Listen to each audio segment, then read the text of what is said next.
Hi, I'm Greg with BTOD.com and the Break Room blog. Today we're going to be bringing you another stability video.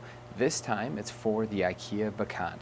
Now if you've had a chance to watch any of my previous stability videos, you know that we look at two different specific motions that will impact a user when their desk is at standing height. The first is a left to right or a wobble motion, and the second is a front to back or a rocking motion. Now the IKEA Bekant is interesting because it actually introduces a third motion, and that third motion is a twisting motion that we find between the work surface and the actual frame itself. Now the reason for that is because IKEA has gone ahead and decided to use these little plastic clips that they connect the surface to the frame. It speeds up their assembly process, but unfortunately it doesn't create a very snug fit, and that's why we see that twisting motion. And we'll go ahead and we're going to show you that here as we go through the whole process of the stability video.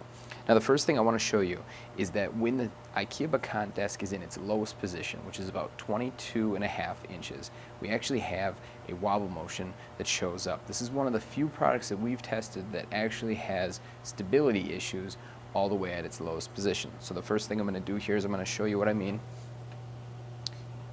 And you can see at that point there is motion. Now it's not bad, but if you've seen some of those other videos, you'll know that when we show you at the lowest point, almost all the tables are rock solid. Now that second motion that we found is that twisting motion. I'm going to show you that since the camera is pointed down on the surface nicely. And you can see that's the twisting motion, and that's definitely something that could impact your work as well.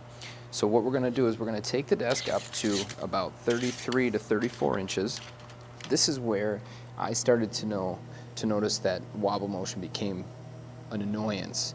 At the lowest point it wasn't too bad, but right around 33, 34 inches it definitely becomes an annoyance. And you can see with one hand definitely more noticeable than when at the lowest position. So now when we take this up to 39 inches, this is where I feel that the motion becomes pretty bad, and I think at this point it's going to impact your work. And so 39 inches, that's something that a user that's probably in that 5'5", 5'6" range is going to notice.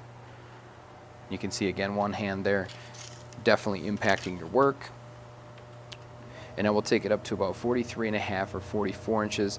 This is a good height for users that are about my height. That's about 6 feet tall.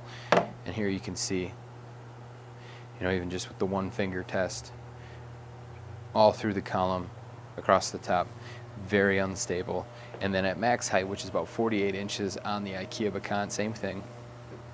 You can see really doesn't require too much effort, and it's wobbling, and it's continuing to wobble on its own.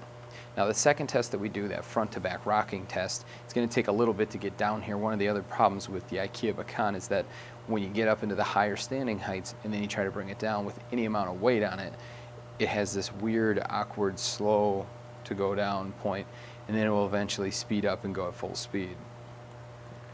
So what I found though, as we wait for it, is that there we go, full speed now.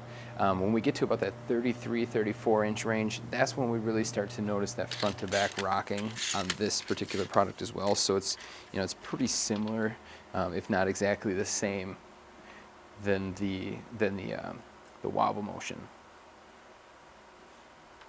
You can see there, that's where you start to notice it.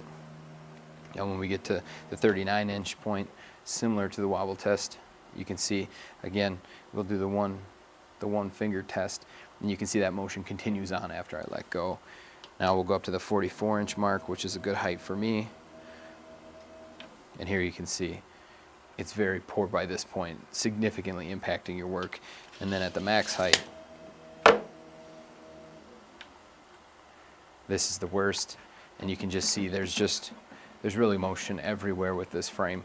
And so unfortunately the IKEA Bekant definitely was probably one of the worst, if not the worst, for stability that we tested out of about 20 different electric standing desks. So while IKEA Bekants are readily available in local markets because of their national presence, I wouldn't say this is a good product for most users who are looking for a nice stable desk.